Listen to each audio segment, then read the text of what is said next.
Welcome back, my friends, to the Dime Store Cinema, where we talk movies and culture. Malignant is probably the goofiest movie I've ever seen. Roll the intro while I compose myself.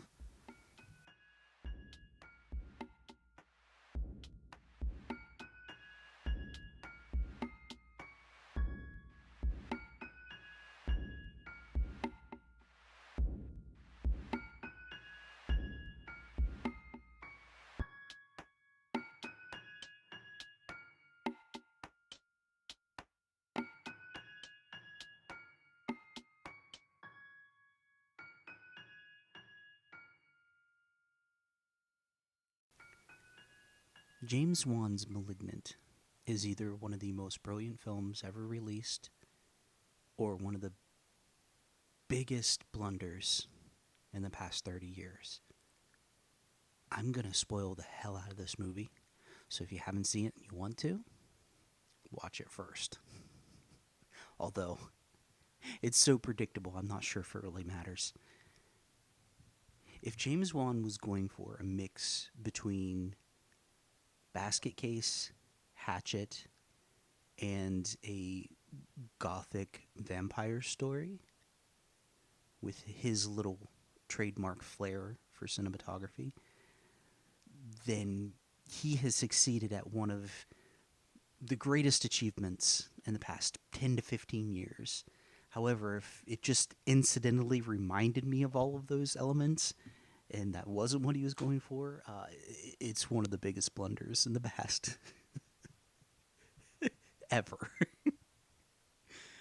Oh, it's such a silly movie, and I really want that to be on purpose. Where do I even start?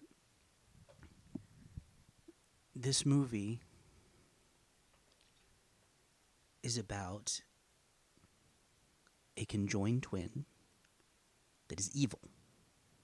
And it wasn't even that there was anything that was done to it. It was evil. So there's no reason, no rhyme or reason behind it. Just an evil entity attached to this young girl's body. Which, fair enough, sometimes not having a reason is better. But in this case, it was basically just the epitome of evil convincing this young girl to do awful, horrible things. They perform a surgery by which they remove the external portions and reseed the part of the brain that they share back into the young lady's head. And she lives with it without any problems for the next 20 to 30 years. She's in an abusive relationship when she's older, and her husband throws her up against the wall and she bashes her head, and this awakens the evil Gabrielle, who is her conjoined twin. And this is where it gets fun. So the movie is that it centers around the main character having these visions where she sees Gabriel killing people. And it's alluded to at the beginning, and we find out throughout the course of the movie that all of the people that are being killed are related to her time in the hospital, which led to the conjoined twin being cut out, or the external portions being cut out. So we find that out before the police do, obviously, because the sister is a better detective. Oh yeah, that's right. She has uh, an adopted sister, because an adopted family takes her in, and the adopted sister is a better detective than the detectives are. So of course she finds out the information before they do, because movies, and we find out that that's how it's all linked, and that's how we find out about the conjoined twin. So it turns out what's happening is the conjoined twin, Gabriel, is now nearly nightly escaping the back of her skull and controlling her body movements only from behind, because that's where his face now is. and going around and killing these people. So the first few times when you get the glimpses of Gabriel performing these heinous acts of violence, and this movie is very violent, which adds to its charm. uh, you notice that the movement is a little off. Uh, and if you pay any type of attention at all, you notice that the movements are essentially just backwards. So this is how you can pretty much immediately determine that that's exactly what's going on. Is it's just something that's living in her and coming out of the back of it. Now they don't explain how they have supernatural strength and agility and ability to climb walls.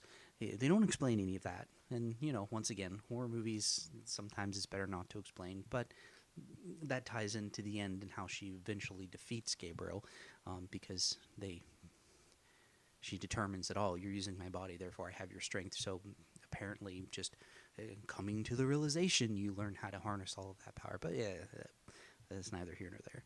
They needed to end it some way. In any case, so even though it was presented as if they were trying to hide this fact, it it didn't do a very good job of it. So once again, as I'd mentioned, within like 30, 40 minutes of the movie, I knew exactly what was going on. Um, so it wasn't very much of a mystery, even though it presented itself as a mystery. So there was that aspect of it that was not ruined, but just kind of silly. And then once once you find out what's going on, the the prosthetic face of the main character on the back of the monster, Gabriel, is so funny looking. Like it, it just reminds me of a prosthetic that you would see in a mid to late 80s low budget monster movie, which I love, so I was thoroughly enjoying it. But seeing it contrasted with the relatively bigger budget movie or bigger budget that James Wan had, and then having it evoke those feelings of those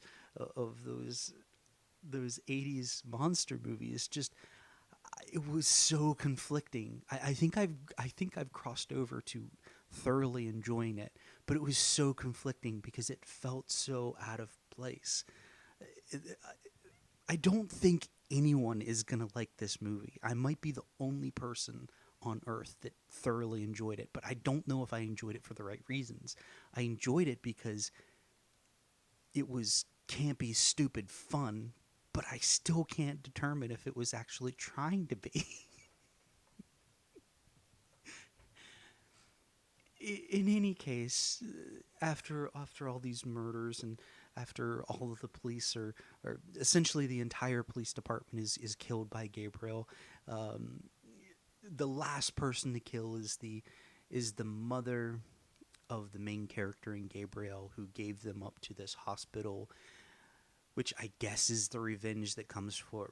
So it's interesting. So in a lot of these movies that are like this, there'll be a catalyst by which the monster, or even if it's not a monster, the conjoined twin, or whatever it is that's in that same vein, there'll be a catalyst that leads them on a path of revenge. It'll be the catalyst for turning to the dark side, as it were. But in this movie, Gabriel is already evil, and then these doctors slight him by removing his external features and forcing him back into the skull of the main character. So you have this evil character who wants to do evil anyway, now going on a revenge spree, which isn't out of character for him to do anyway.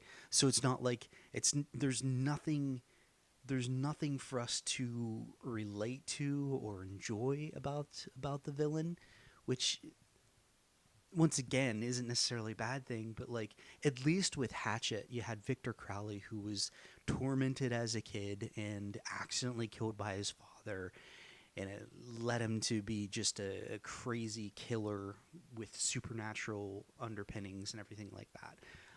This doesn't even have that basic level of connection that we have. It's just an evil character who, when is released from the encasing of this woman's skull, just goes out and kills the people that he's mad at. So it's like, okay, there's no there's no depth there whatsoever.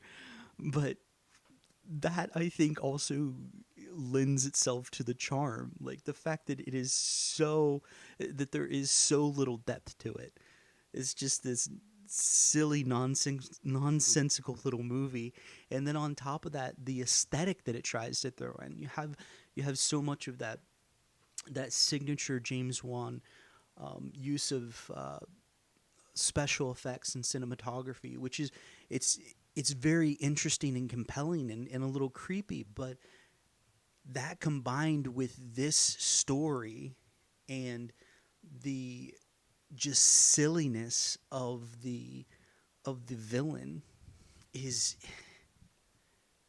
it's it's almost it's almost like it's tonal whiplash. So like you have these elements where it almost feels like a stage production, or maybe like not a stage production. That's not the right description. It's like with older horror film, well, movies in general, where you have like um, back paintings, like you had like matte paintings and stuff like that that are composited into the shot of the scene. There were scenes like that, so it had this feeling of like an old Bela Lugosi or Boris Karloff horror film uh, aesthetic in some scenes. So you had this like gothic, uh, classic horror film feel to some of the cinematography, but then you had very modern cinematography styles using some of the CGI and particularly when she's having the visions of the murders. So you have that element mixed into it, and then you have a monster that's right out of an early to mid to late '80s low budget monster film, and then you have a character that's more modern as well. So you're mixing all of these tones and these features, and it's turning into this. Like the movie itself is its own Frankenstein monster. It's very bizarre, but it's also extremely shallow.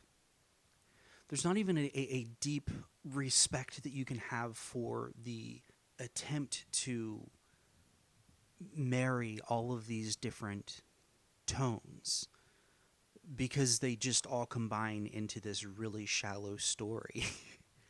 And I can't really say that there's much merit in the movie. I just know that as I was watching it, it reminded me so much of particularly Basket Case, and it just made me smile. It made me laugh. It was silly. And once again, I don't know if that's what James Wan was going for, but that's exactly what I got out of it. I got the same enjoyment out of this movie as I did watching Basket Case. And if you've never seen that movie and you like this movie, watch that movie because it's even more bizarre. In any case, my friends, until next time, this is Justin C. Bartlett with the Dime Store Cinema, reminding everyone to fill their lives with amazing stories.